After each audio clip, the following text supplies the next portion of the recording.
Broadcasting from Baltimore, Maryland, this is 5x3 Radio, where strength is for everyone. I'm your host, Emily Sokolinski, owner of 5x3 Training, a strength and conditioning gym in Baltimore, along with my co-host, Rebecca Fishburne, founder of Cornerstone Strength Maryland. Each week, Rebecca and I will discuss the ins and outs of strength training, why there is a no one-size-fits-all approach, and why strength is so important in our daily lives. Thanks for spending some time with us today. Now, on with the show. That's fine. I'm just laughing because I'm thinking we're both medium-sized and both medium old. We're in that middle. We're always in that middle. Hi, everybody. Welcome back to the 5x3 Radio podcast with Emily and Rebecca. We are back again with you. And we had a really good, I got a good email, a nice email from a listener who had a really great observation about our body image podcast series that we did a few months ago. We did about three episodes. Yeah. We had one episode where we talked to Rebecca's daughters, her twins, about their observations as young women growing up in this time. And the comment, the email that we received, I'll go ahead and read it. This was definitely a good series of podcasts. I appreciate the interview with two of Rebecca's daughters to give a different perspective on how things appear to them right now. However, my critique is that for your podcast, it's definitely a slim, attractive white woman perspective. There's nothing wrong with that! Exclamation. It's the lived perspective you have to work with, but I think it would be interesting to have some other perspectives brought in to discuss body image and maybe some of the challenges that come along with folks who aren't slim or white or female. Especially because you mentioned that it's not just a female problem. There was some talk of this in Jay's interview too. And there was. Remember Jay discussed he dealt with it as well as a young wrestler. Also, it could be interesting to hear from some other older folks too about how their perception may have changed from when they were younger and now they're older in strength training, and or folks with disabilities, and or people of color. I realize I may be asking for the moon here, but it would be nice to hear some other perspectives in the future, especially on something that can be as personal as body image. And some folks might not be wanting to share that kind of personal situation with the world. And she's absolutely correct. I really appreciated that's a great observation. What do you want to, after I sent that to you, what were your thoughts about that? I mean, just like 100%. Like, I think you and I both are people that somebody on the outside would look at and think of as like medium-sized or whatever, like not somebody that would, necessarily somebody would look at and think, oh, they're overweight or skinny, underweight, like not really either end of the body size spectrum.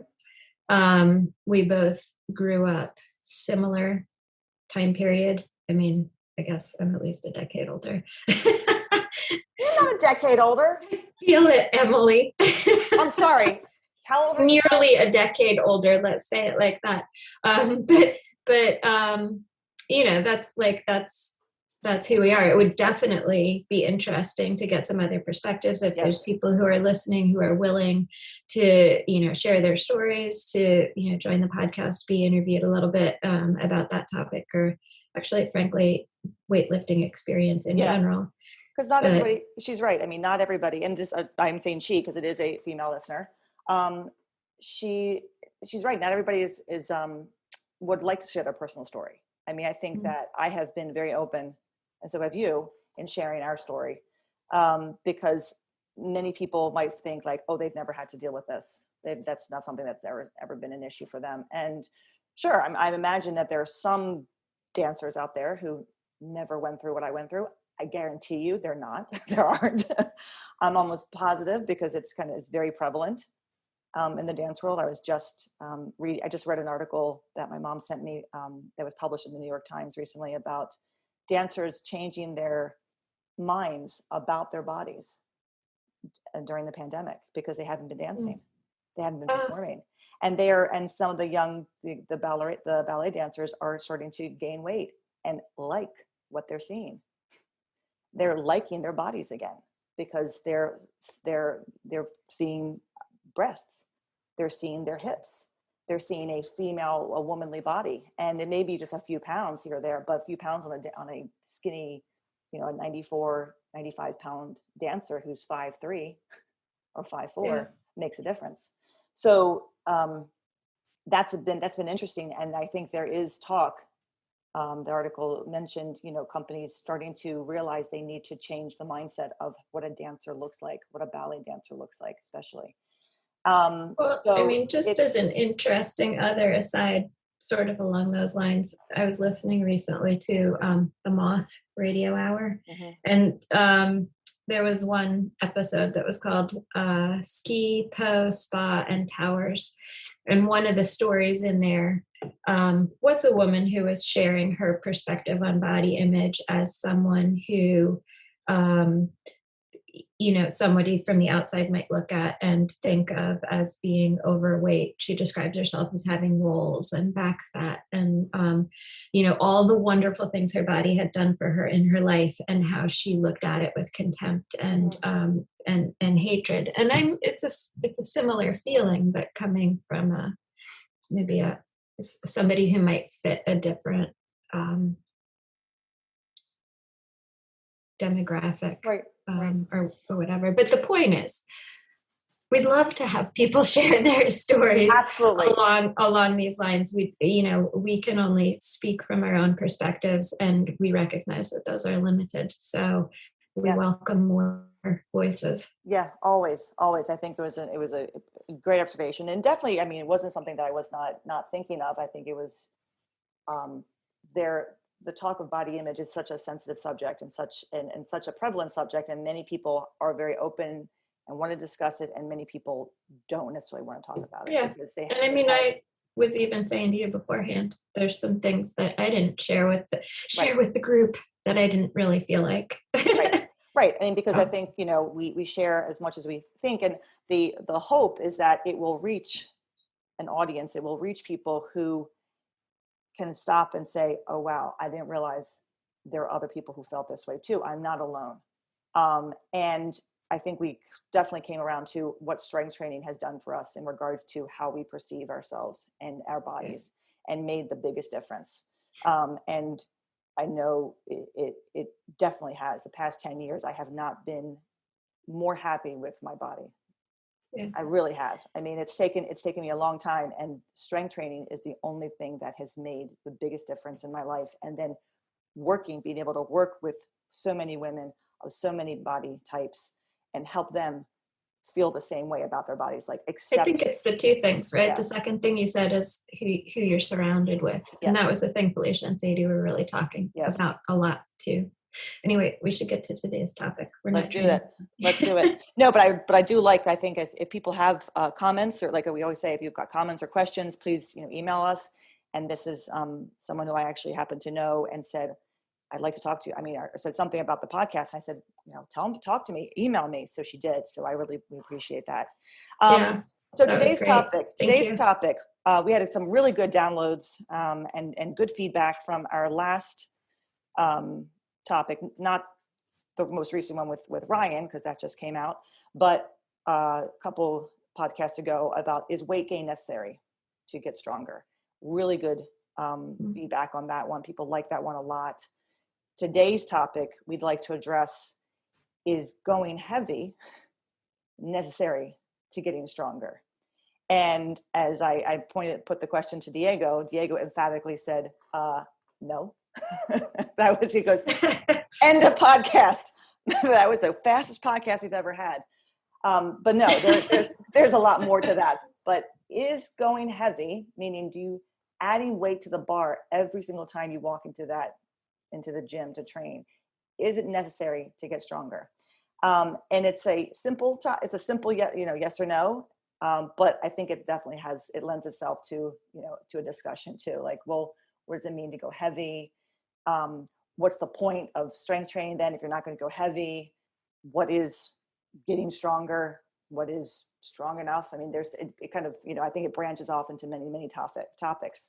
So what, I'd like to turn it over to you, Rebecca, because there was definitely, we've talked about a client of yours who kind of had a moment in the gym where she said, that's it. I'm not picking that up. Yeah. I picked that up. I mean, I've had several clients, and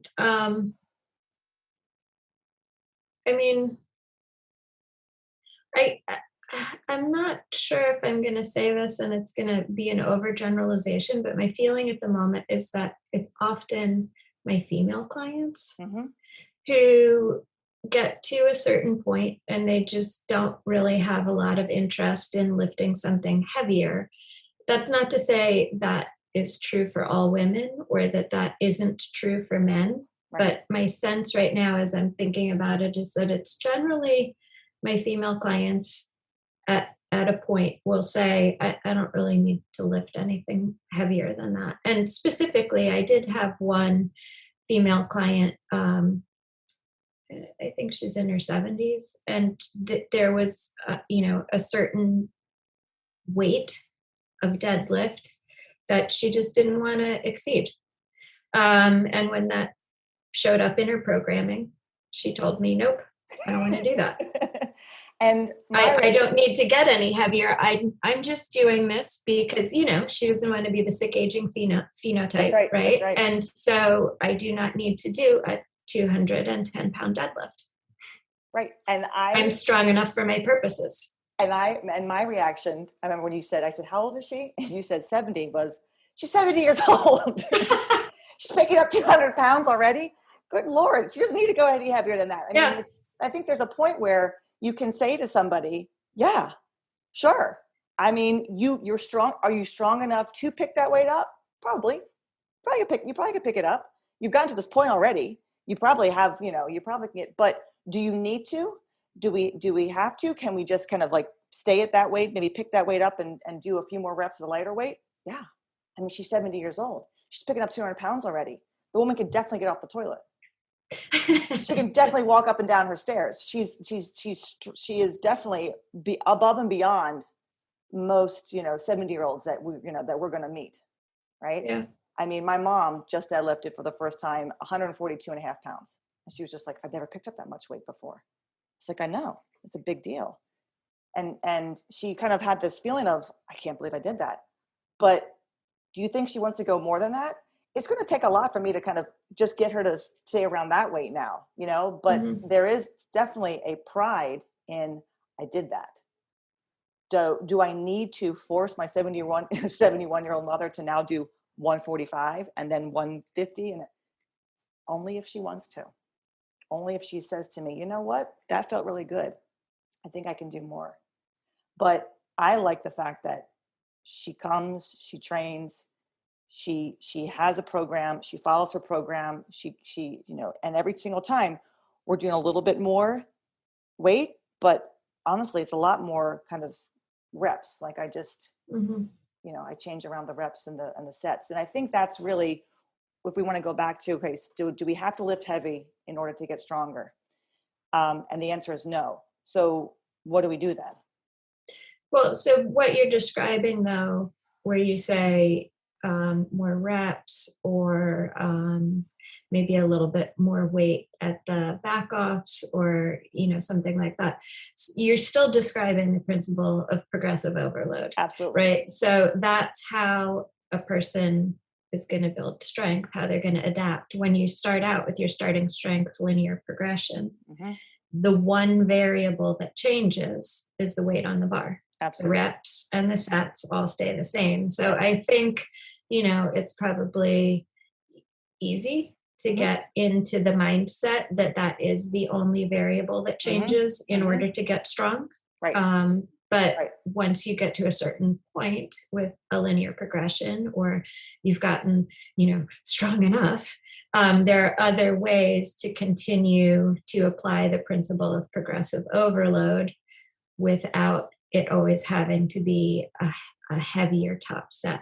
And I think that's you having to educate the client, if it's a client of yours that you're training. The person who's strength training should question. I mean, I love it when my clients ask me questions, about, well, why, what happens when, what happens if, and I can give an answer. And I explain to them, you're not going to be able to keep adding 5 pounds every time to the bar. You can't keep adding 2.5 pounds. That's okay. It doesn't mean you're not getting stronger. It doesn't mean you haven't made progress. Or if I changed the rep scheme from 3 sets of 5 to 4x4. Well, there's like this panic of, well, I can't do 5. I'm like, there's nothing magic about 5. Yeah. It's a number. It's not 10. It's not 1, because we're not powerlifters. So it's 5, but I don't care if we do 4. Can you do 4x4? If we can do 4x4 and the weight keeps going up and your technique, your quality of movement is good. Like basically with 4x4, I know you have another rep left in you. So we're not grinding out every single set. Your quality of training will get better. You will stay, healthy. You won't, as you're pushing heavier weight, you're easing off on a little bit of the reps. So we're, changing that a little bit, but the progression is still, you're still going up. Or if I tell them to do a top set and then back off, again, it's not that you're weak, but over time, you just can't keep going heavy. Your body will react to that negatively, right? I mean, we've all wear and tear, excessive fatigue. We've all felt that. You get into overtrain. You get into this long enough, you're going to have a few aches and pains. Now, those little aches, do they outweigh the even though you have a few aches, are you stronger? Or do you feel better in your daily life? Are you sleeping better? Can you, do you have more energy during the day? Yes. Okay. So there's a little bit of a trade-off, but overall, are you better off for it? And that's where all this can become a little bit, what's what I'm looking for? Kind of gray. Like there's a gray area. Like, well, what does it mean? Where do I draw the line? Yeah, I mean, so I think there's a couple things at play, at least in the universe of starting strength, that contribute to this idea that you have to continue to add weight to the top set. And one, I think, is the way you get started, where the only variable is the weight on the bar. Right. But I think it's also like the culture. Yes. Right. So lots of conversation about stronger is always better.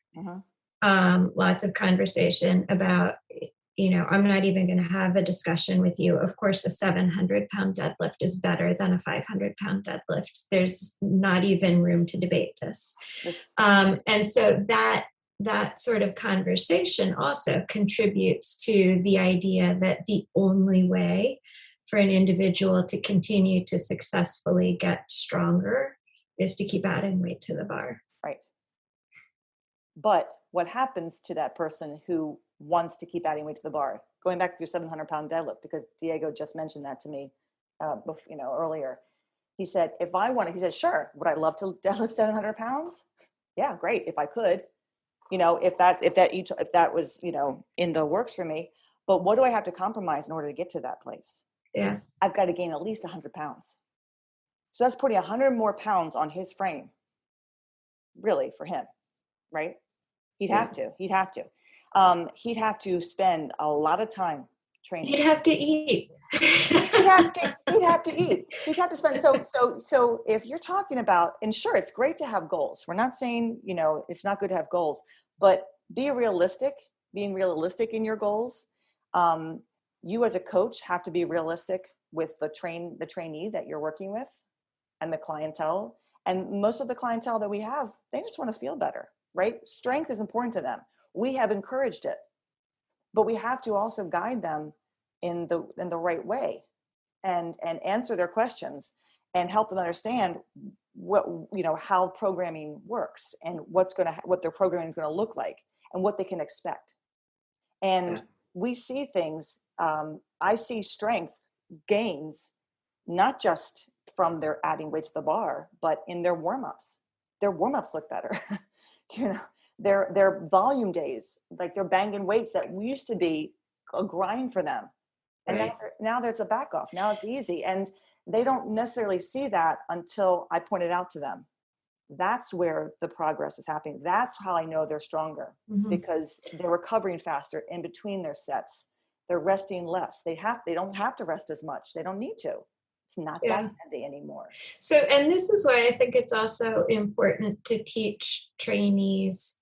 And it's a long process, but like all the stuff to record in in your logbook, right? So because it's, when you're starting out and you're just learning very basic things, okay, I did 3x5 at 135, the next time 3x5 at 140, right? The thing that keeps changing and the thing that you're tracking is the weight on the bar.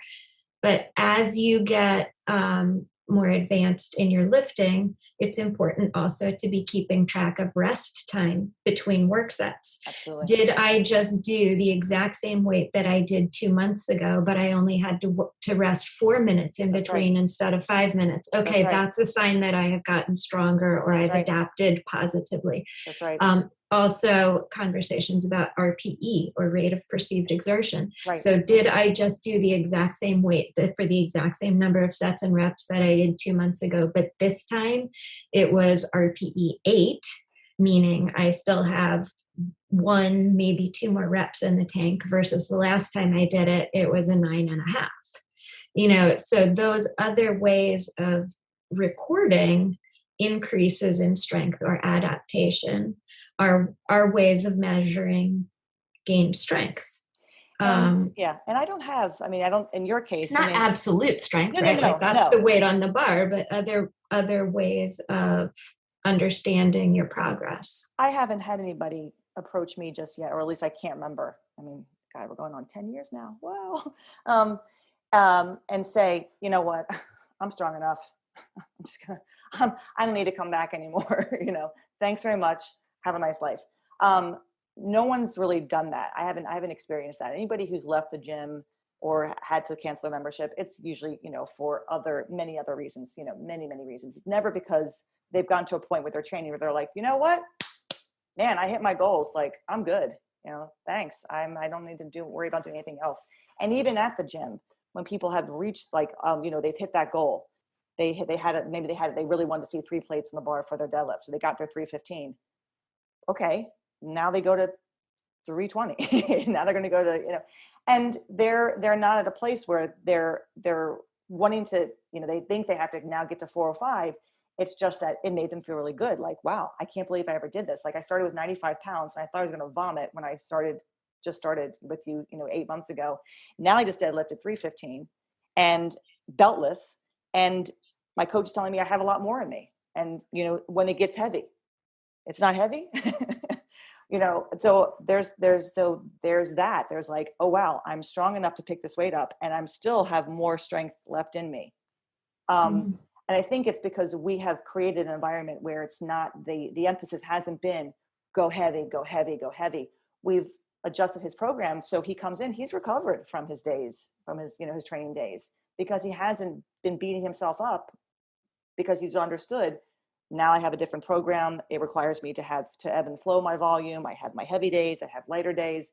I see why they're doing this. I understand the process. I haven't had anybody say to me, I'm good. I'm just going to stay here. But I have. And you have. And that's it. And that's what's interesting is you have. And I guess in a sense, if they've said it or they haven't said it, but I acknowledge, like, one of my clients, she's 70 and she deadlifted 167 pounds, a couple weeks ago, and it was for a triple and it was heavy. And then the next week we tried to do 2 triples and it was, we knew I'm like, she can't go up from there. So I said, okay, you know what? We're going to adjust, pull a heavy single, go down and get some volume at a lighter weight. That's still relatively heavy. And then the next week she pulled the single again and it flew up. And she looked at me. I said, that was fantastic. Okay, great. She goes, well, can I do it again? I'm like, no, your program is 1 top single and now we're going down. She goes, well, how about next week? If I feel really good, can I do a double? I said, sure. But see, she recognized that it was easier. Whereas a couple weeks ago, she looked at me and was like, that was heavy. And that kind of that face of like, don't think I can do any more than that.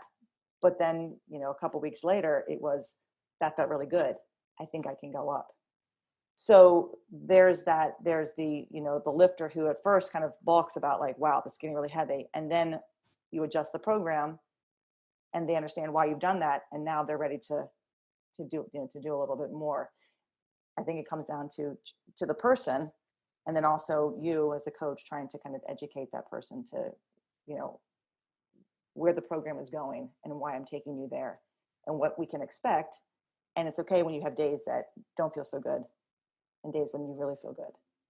And it's gonna, it's gonna ebb and flow. So I know that kind of lets a little bit of a roundabout what I just talked about, but I think it's so individual too with the person, and knowing the person too. I think you as the coach trying to kind of get a feel for what can I do with this client to help them make progress, but not push them beyond where maybe their comfort level is until they kind of see until they see it for themselves. Yeah. So, I mean, some of that is complicated in terms of like, you're talking about an in-person coaching situation, and I'm talking about an online coaching situation. There's that so too. You have a person with you in the moment. And I mean, I do that with clients too, where I'm like, I don't like the way that rep looked or those last 2 reps, like these are deteriorating quickly, rack it.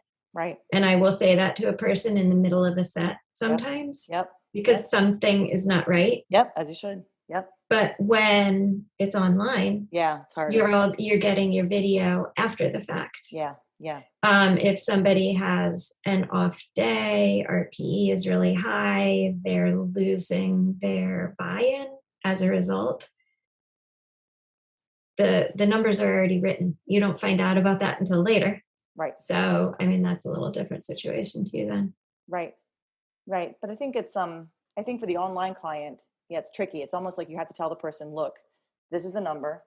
However, if you get to a point and that on the training day and that number isn't going to happen, here's how I want you to adjust it. Here's an option for you. Now, someone like Ryan, who's been training for a long time, is coaching himself now. Like last week, he had a rough, there was a day where they were at the car dealership. He'd missed 2 meals. All they had was like a frozen burrito. Like he was a mess. His deadlift sucked. His squat sucked. Everything was just like, because he was mentally exhausted and emotionally and also he hadn't eaten anything. So he adjusted. He knew what to do. The program called for this number. Well, he wasn't going to hit that number. He did this number instead. And his training was fine. He got a day in. It was one of those punch the clock days, live to fight another day. Your goal is not strength right now. Your goal is this. And it was one of those days where you still got your training in. So he still felt better, but he knew how to adjust it himself. That's somebody who's been training for a long time. Someone who's brand new might need a little bit of, hey, this is what I saw last week. Maybe, if the number's a little bit off, here's an alternative. Here's and that can be tricky too as a coach online, because maybe last week was fantastic and you think, okay, yeah, add 5 pounds and you don't need to give them any, adjustments before you see them again. That's the hard part of, getting the videos right after the fact. But then if you see that, you can, as a coach, can say, okay, next time this occurs, here's an option I want you to think about, Yeah. I mean, and sometimes there's things that are like predictable. Like I've got one on-one client who generally works from home. And so when that happens, his eating is more on point. His sleeping is more on point. The weeks that he's got to go in to the office, that's an extra 2 hours of commuting. The eating gets thrown off. The sleep is thrown off. Right. Sort of, about that ahead of time, and you can sort of say like, okay, or like, the lifts look less optimal on review, and you can kind of chalk it up to that's what the factor was. Next week should be fine at the same weight, but or at the programmed weight or whatever. But yeah. Because I think for people who will constantly think that those who don't necessarily have a coach or an environment to train in think that they have to always go heavy, and that going heavy is the only way to make progress, they're going to be really they're going to be hurting by the time they get to a point where they can't add any more weight, or they're squatting high, or they're grinding every rep. Yeah. And then it's like, well, now what do I do? Well, your program probably should have changed, Well, probably what happens at that point, they're grinding every rep, their form gets off, they end up getting injured, they have to do a reset, and they come back down anyway, so you want to avoid that. You want to, so here's a question though. So when you have a person who maybe, I mean, I'm saying people say like, oh, I'm strong enough, I don't want to do a heavier top weight. But you're actually describing the same thing with some of your lifters. Either when you were talking about, the heavy deadlift, whatever the story just was with the 2 reps and the 3 reps and whatever. Yeah. And so you readjusted the program, top Yeah. single, and you put more emphasis on the back offs Yeah. or the volume leading up to that, or backing off from that top single, right? So that's a different way of building strength through not a heavy top single or top set necessarily, but through some volume or increasing reps at a particular weight. Okay, so then the question is, why, and I mean, I guess I sort of already answered this a little bit, but why do that instead of do the same thing every time? If you hit a weight where you're like, that's as much weight as I want to deadlift, I'm just going to keep repeating this exact same program at the exact same weights from now until infinity. I mean, you just keep getting better at that same weight. I mean, nothing changes. You adapt, really. You adapt to that weight. I mean, you can keep hitting that same weight over and over again. That's fine. And especially if you're 70, I'm going to come back to like the old lifter. I mean, if my mom says, I'm going to stay at 140 forever, I'll be like, that's great. She'll probably get that. She'll probably pull 140 for 3, and then she could pull for 5, and then eventually she'll get bored because she's pulling the same weight all the time. I think the person will eventually get bored. See, I don't know if they get bored of the weight. If they're not getting bored of doing the same exercises each time, you think they're going to get bored of the weight on the bar? I think they'll get bored. I think they'll eventually say, this is kind of light. That's why they listen to a podcast while they're lifting. Well, then they're not training. No, I was kidding. But I think that's part of the answer right there, right? Yeah. That's the difference between training and exercise. And there's nothing wrong with exercise. And we're always going to say that, right? There's nothing wrong with exercise. Exercise is fine. Doing something is always better than doing nothing. For us, yes, we want to see growth. I don't want to repeat the same weight over and over again, but sometimes I have to. And sometimes I have to repeat that weight. I'm not necessarily repeating that weight every single time, but I might repeat that top weight and go down there. I guess there's that. And in a sense, that's you as the coach saying the person, that's fine. We're going to stay at that weight. We're going to lift that. And then we're going to go down and do 2 sets here. And they'll go, okay. I mean, that's a way to encourage the person to think about their training. And maybe after a while, when that top weight starts to get kind of easy, they might say to you, that feels kind of easy. I mean, I've heard that. I've heard people say that all the time, like they'll want to stay with something and then all of a sudden it becomes kind of boring because it just doesn't feel like it's a challenge anymore. Well, no, it's not a challenge anymore. You've adapted to it and you're strong enough to pick something else up. You just don't want to or don't care to. And that's okay also. If you're coming to the gym and you're loading your bar and you're deadlifting, whether it's 135 or 95 pounds or 225, if the quality is good and you're picking something up and every single time you come in, you're focused on what you're doing, that's going to carry over into your daily life. Do you need to keep trying to strive for that heavier weight every single time? If your goal is that, you need to then think about what you're doing outside the gym, how's that going to impact that goal for you? For other people, their goal is just to show up at the gym, and put the work into it. So I think it varies from person to person, and we as the coaches have to honor that. I think that, but and not always have to try to always put what we want for that person out there. Maybe let them come to it on their own of, wow, things feel a lot easier. And they'll probably ask permission. Can I go up? And then you say, of course you can.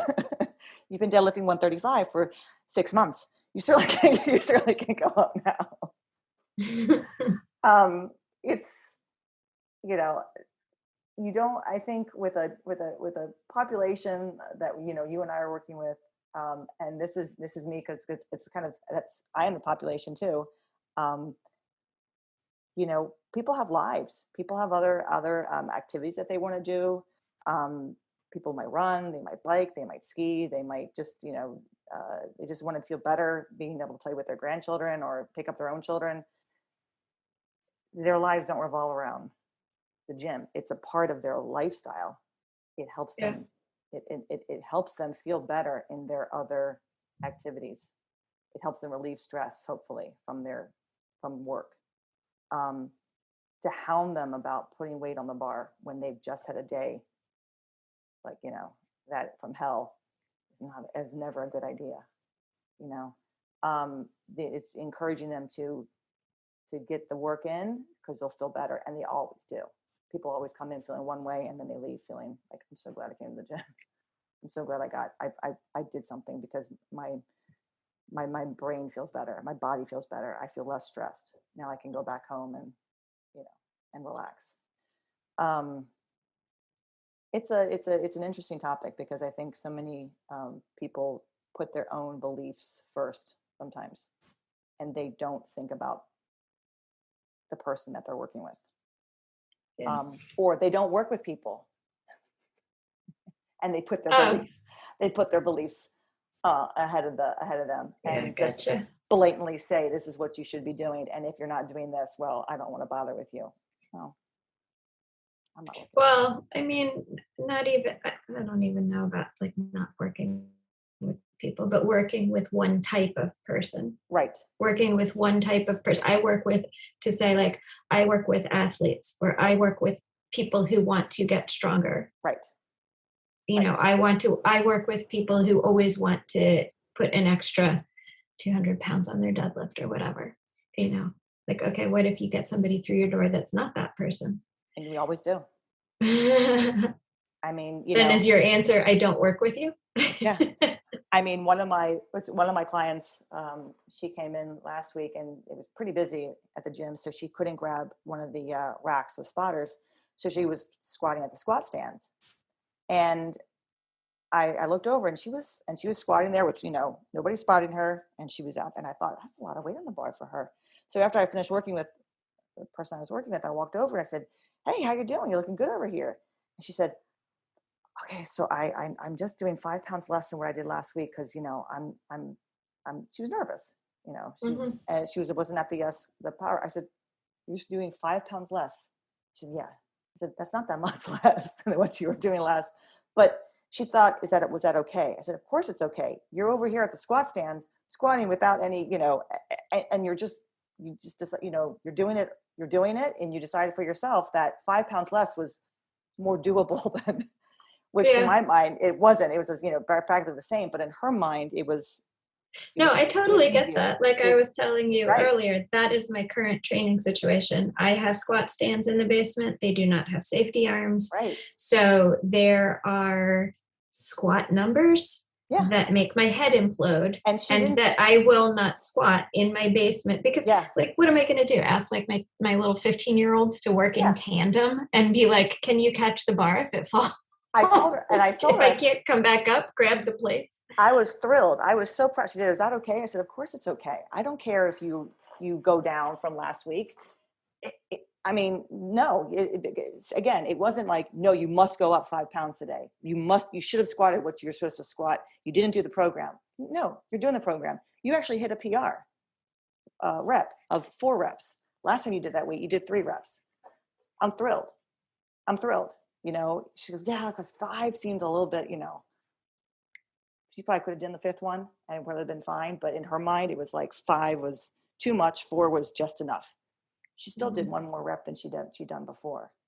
So it was, so again, showing someone like, look how much stronger you are. Look at where you used to be. Look at where you are now.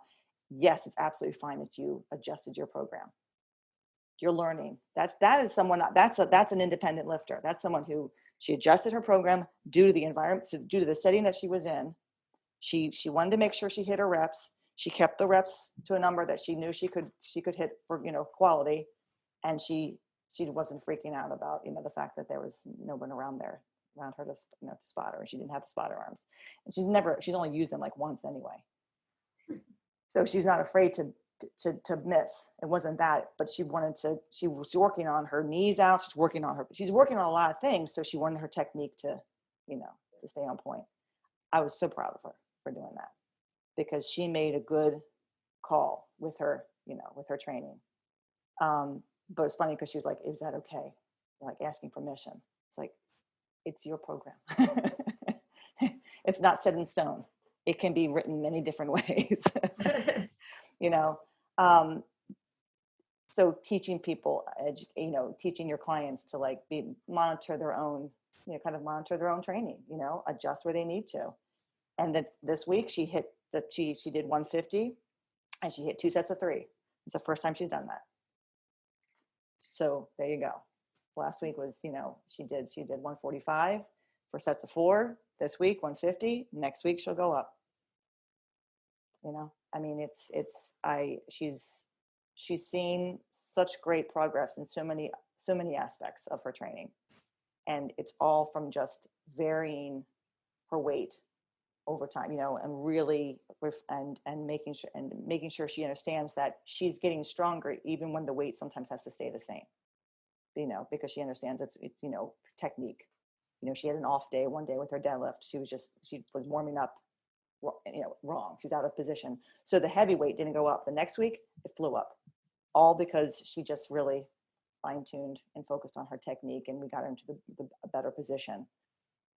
It's there. The strength is there. It's just a matter of being able to, you know, put it out, you know, week in and week out. But it's going to ebb and flow. It's going to ebb and flow. You can't go heavy all the time and expect the same outcome. It just doesn't work that way. As much as we'd all love to deadlift 500 pounds like that, it doesn't work that way. Anything else you want to add to this? Because I mean, we could talk about so many other aspects, like, you know, what is strong enough and outcome goals versus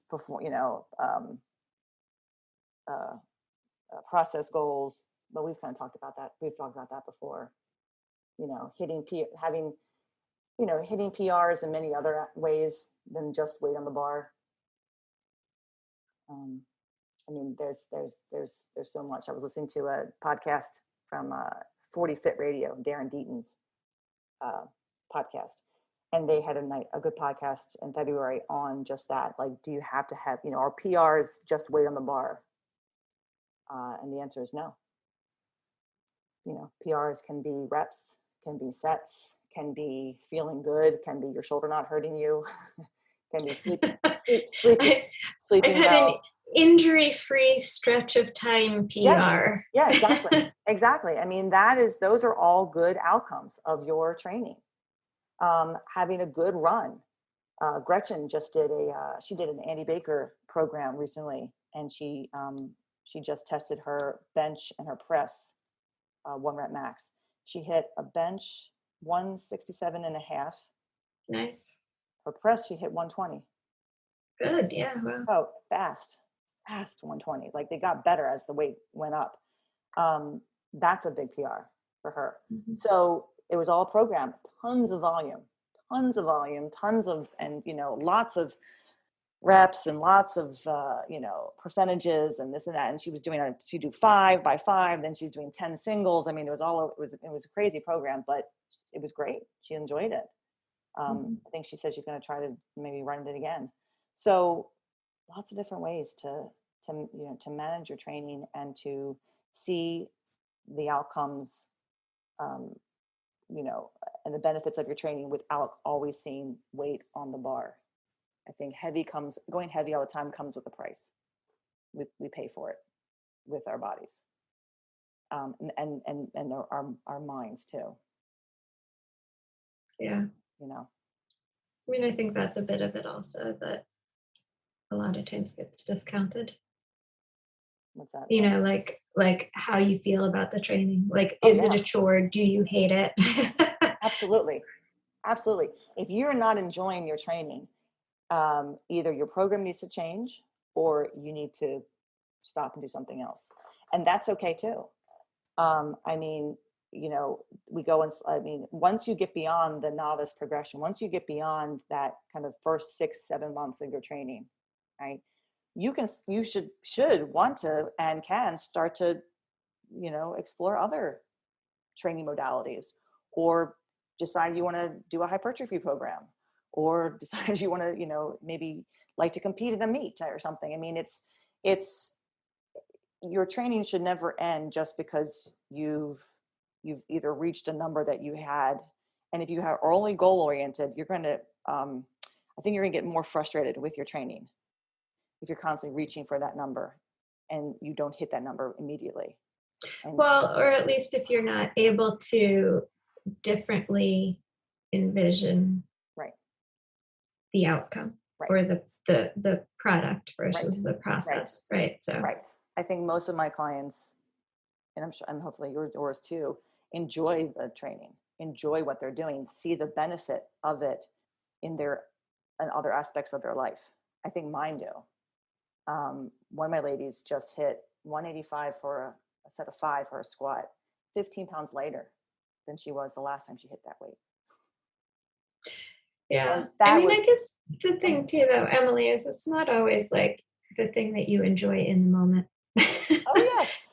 Right. Like when you're talking about hopefully your clients, my clients, whatever, enjoy, like I think for a lot of people, some people anyway, what they enjoy is how they feel in their regular life.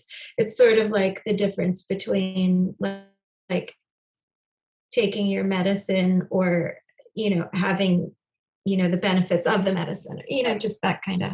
Right. I'm not expressing that well. I'm thinking of like the cod liver oil or something. Yeah, Tastes disgusting. I think that, I mean, if, you know, hopefully what they're doing at the gym is meaningful to them. Hopefully the program that they are is something that they want to be on. And if they don't, they need to express that. They need to say, you know, I'm getting bored, or I have a different plan, or can you help me figure out how I can make this more beneficial to me? Or maybe they wanted more conditioning, and they've been doing a lot of, and they've been working for a while. They've been working for months and months, and now, sure, you know, let's do some conditioning. Do you have something coming up? Is there something that's going to coming up that you need to be more, you want to do a little bit more cardio? Sure, we can add that to your program. What do you want? I had one of my guys say to me, I think I can come in more often. I said, okay, tell me what you'd like, and we can put together a program for you, because he was busy with work. So we put him on a program where he would just kind of get in, get some work done, leave. Like it was like in and out. Now he's got more time. He wants the program to kind of beef up a little bit. So we beefed it up with a lot of, bro stuff, because he wants to get bigger for the summer. So we're going to do that. And he loves it. I gave him the program, and he was like, this is great. I mean, it was similar to a program he's been on already, but definitely had a little bit, there was more of a purpose now for what he was doing. All over it. He's all over it. But he was also very upfront, and I worked with him at the time. He needed something to get him in, get him out. Now he's more focused on his training, and so much so that he wants to now he needs to buy a belt. Wasn't interested in a belt before. Didn't really need it. He wasn't really training that intensely because of work. Now he's got the time, and he's investing himself in it. Again, he came to me. We put together something then. We put something now. In a few months, he might need something else. That's kind of what I want to do with my clients. He's going to get stronger. He's going to get stronger now because he's got the time to focus, and he's also going to hopefully, meet his goal of building a little bit more upper body. I think we kind of, sort of. No, the answer is no. It was a short program. Yeah. Took us an hour to get to. I think that's because we spent 20 minutes talking about body image at the beginning. Well, no, it's okay. That's all right. It's okay. But I think the takeaway, of course, the takeaway is, as we always say, it's very individual. It's very client focused, and you as a coach should be able to address that person's needs and answer their questions as to, well, do I have to? And the answer is no. And let's figure out something that's going to give you what you need and be beneficial to you. And whether you're training or whether you're exercising, because training is exercise, it's, if you're making progress and you're making progress in the gym and outside the gym, that's what matters. Yeah.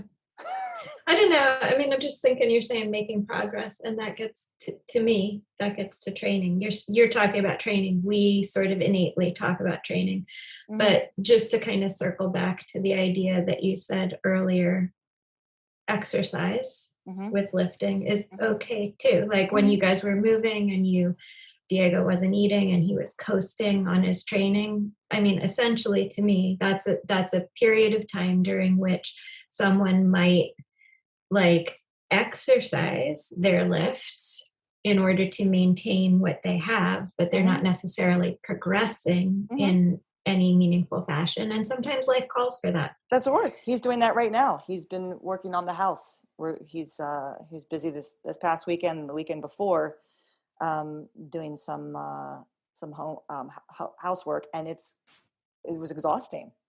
I mean, it was physically demanding. I mean, there was a day on a Sunday. Where was I? I was upstairs. I think we were podcasting. Oh, with Ryan. And I come downstairs and he's like, "Can you pick up the food for me? I haven't eaten." I was like, "Of course I'll go get lunch." And he was so like focused on what he was doing. He was, I don't know what he was, putting the cement stuff over the fireplace. He was doing drywalling and whatever. And he hadn't stopped to eat, hadn't stopped to drink. He was dehydrated. And I'm thinking, this is why you can't put weight on, man. Like, so he's been just getting in and doing his program, that he has, but keeping the weights to a place where he can recover. So the next time he comes in, he can do something else. And said this week too, he goes, "This week I'm just taking it easy." And his taking it easy is, yeah, I can imagine 2 hours of, 2.5 hours of work for Diego. So he needs Craig. Thank goodness there's Craig there to kind of talk him off the ledge. That's funny. I think they do that for each other, don't they? They have to.